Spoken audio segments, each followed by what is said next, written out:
Good Vatos, thanks for tuning in to yet another video. Infamous here, coming at you from the studio of San Jose, California. Let's go ahead and get into the video, the one you see right here. I'm seeing it over here to my side. Yes, this is the Pan America overview, first impressions, review. Not really a review. I only wrote it for, I think, about 40 minutes. Yes, about 40 minutes. It was a nice ride. Right here in the Bay Area, right around Woodside, right around Alice's restaurant. Popular spot out here in the Bay Area, for sure. A lot of people go out here and ride in this area, and you're going to see why. It's absolutely beautiful, scenic route. It's just overall just a beautiful area. So let's go ahead and get into a couple concerns that I had, being 5'7", not the tallest person. Adventure bikes have always been known to be quite tall, and I was talking to one of the event organizers, and they were just mentioning how people maybe 5'5" would be able to flat foot this bike with the suspension, adapted suspension, and with the seats. And I'm going to show you the seats right now. Let's go ahead and get into this. So there's another gentleman waiting for the seat. As you can see, it's a quick detach seat. They had 3 available seats at the time of the event. You had the regular one, the standard. You also had the low one, which is the one I had, and then you had a high one with more cushion. But even the seat itself, being a low profile seat, quite honestly, it felt super comfortable. And as you can see, the seat came off in a matter of seconds. Super easy. Look at the way he just goes over. And the other guy in that white jacket, I would say he was probably 5'5", so he was about an inch or 2 inches shorter than I was. So yes, he was there. He was waiting for the seat. There was another person that had the other seat. They were gone for about an hour. Somehow they got lost. So I'm just pointing it out right here in the video. Some of these bikes have Screaming Eagle products. They have quite a bit of modifications to them. And once I spent I'd say maybe about 15-20 minutes looking at the bikes, I came to realize, like, oh wow, oh my god, wow. These bikes have all the different accessories. Some of them have headlight grills, some of them have like as you can see right here, some of them have Screaming Eagle parts. The exhaust, I believe that's the titanium. That's a Harley-Davidson's new exhaust for these bikes. And some of them, most of the sport, as you can see right here, this guy's just kind of barely tipping-toeing the bike now. And yes, I mean, like I said, I was concerned about just being able to reach the bike. That was probably one of the reasons why I started off so slow on the bike, just to kind of get familiar and be comfortable with the bike. But as you can see, they all have their own different parts, accessories. Some of them have headlight grills, some of them had the roll bars, some of them had just the exhaust, and they all kind of had a different little thing.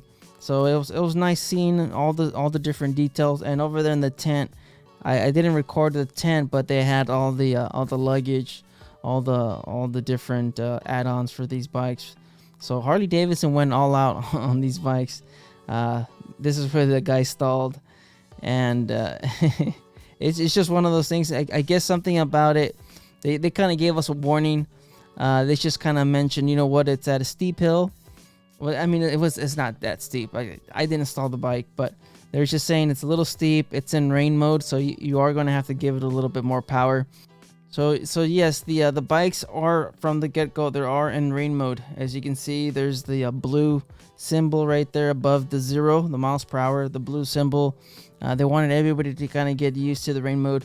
One of the reasons why they were saying to kind of just to be aware of, they were just mentioning that the area was still a little wet, the moisture was still around the road, so they wanted people to use the rain mode. But I believe every single person that I've seen, every person that rides this bike, they start off on rain mode just in case.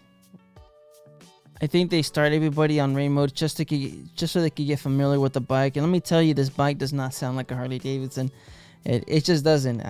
From all the other bikes that Harley-Davidson has made, I think their main focus has always been sound, getting this engine to sound like a Harley, but this one, it just doesn't sound anything like it. Even though it's a V-Twin, there's just different parts, there's different components, but yes, it does not sound like Harley-Davidson. I actually have a Metric Cruiser, which is overhead cam, and it's a V-Twin, and it sounds a little bit more like a Harley than this one does. Anyways, I did enjoy the event. As you can see, it's absolutely beautiful area. It's a great area. Harley-Davidson, they actually had a different location in mind. This was at Metcalf Park.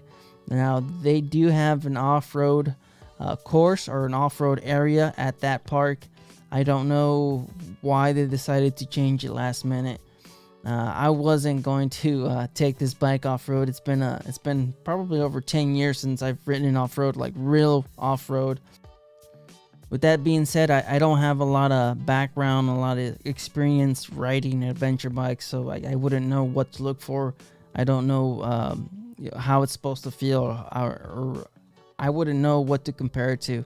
I believe Mr. GS48, he's going to be uploading some content, and he has a GS 1250 and he has a Harley-Davidson Road King. So he has both of the bikes, and I'm pretty sure he's going to be able to just offer a better perspective on the Pan American than I would. But if you're asking me how I enjoyed it, or how did I like the bike, being a Harley owner and riding Harleys and being a Harley fan and everything, I like the bike. I do. I believe they were able to competitively just price it accordingly. A lot of people were worried about the price, and then a lot of people were worried about the overall weight. And as you can see right here, I wanted to pull over a little bit. These kids were on my rear end. Yeah, I mean, these kids, I guess they thought they were in Tokyo Drift, so they were just trying to get around me. And just being on a new bike and everything else, not being too familiar with the bike, I wanted to make sure I was able to kind of just get to know the bike. A lot of the times you see people kind of fall over, or just they've been around bikes for a while. Even though they've been around bikes for a while, you still have to get familiar with the clutch, the friction zone, the overall weight, and everything else. But yes, going back into the Harley-Davidson and a new model, new engine, people were also wondering about the overall weight, and I believe Harley-Davidson hit the mark on everything with this bike, with the Pan America, with the price of the bike and the overall weight. This thing weighs, I believe it weighs lighter than the Sportster. So I'm more excited about the 1250 Custom, quite honestly.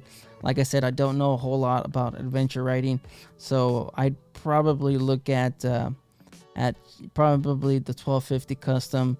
I was more excited about the Revolution Max over anything else.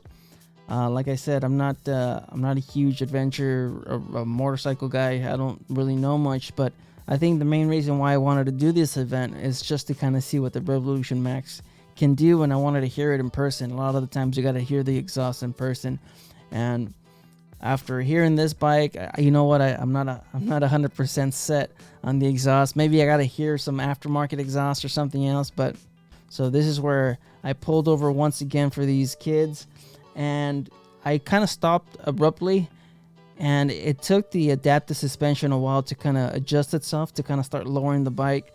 I thought it'd be less noticeable. I guess it might be if you're coming to a stop or coming to a red light or something like that. But on this instance, I stopped abruptly, so I'm guessing it didn't smoothly went into the lowering of the bike. I think it lowers maybe about an inch or 2 inches or something like that. But overall, yes, I did enjoy the event. NorCal, he was there too. He said he also loved the bike. I don't think he's going to be switching or trading in his lowrider for this.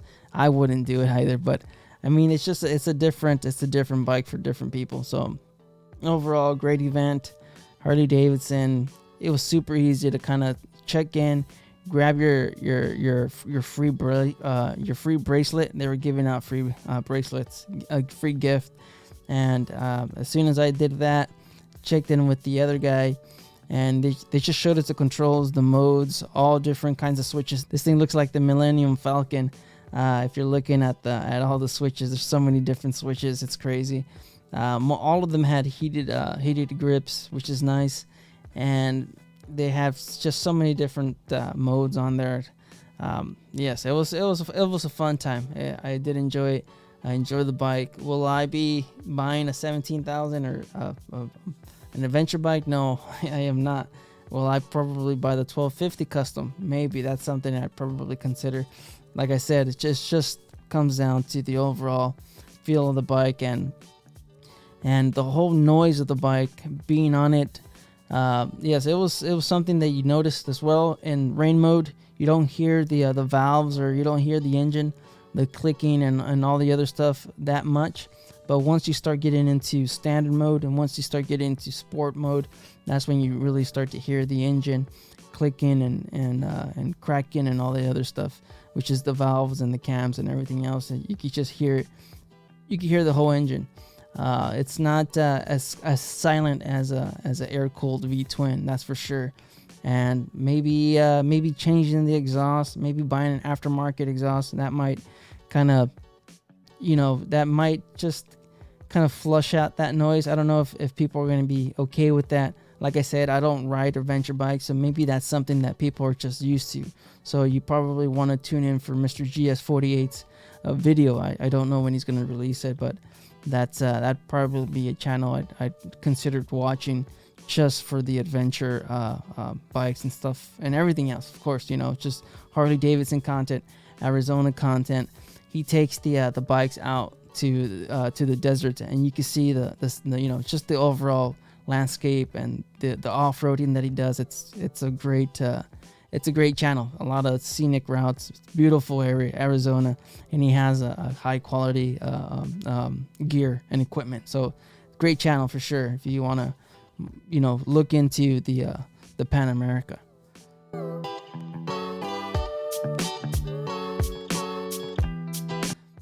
You know what? I'm not going to get into it with this video.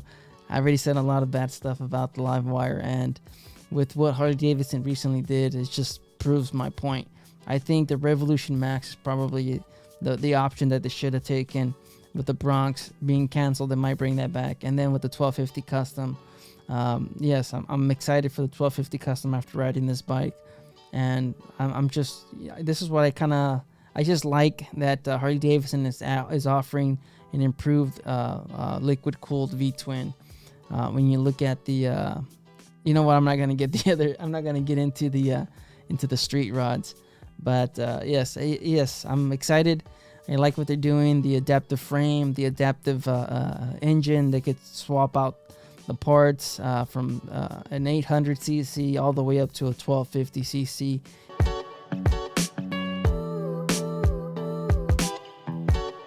I mean, yes, it's a beautiful bike.